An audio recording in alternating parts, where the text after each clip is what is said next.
What's the meaning of crop dusting?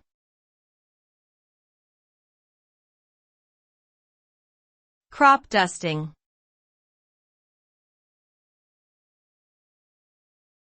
Crop dusting.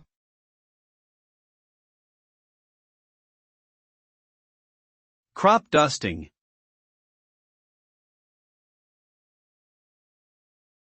Crop dusting.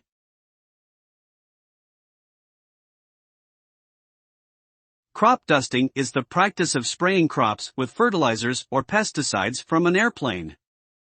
The result of this process is increased crop yields and reduced pest damage, which can lead to a higher crop quality and greater profits for farmers.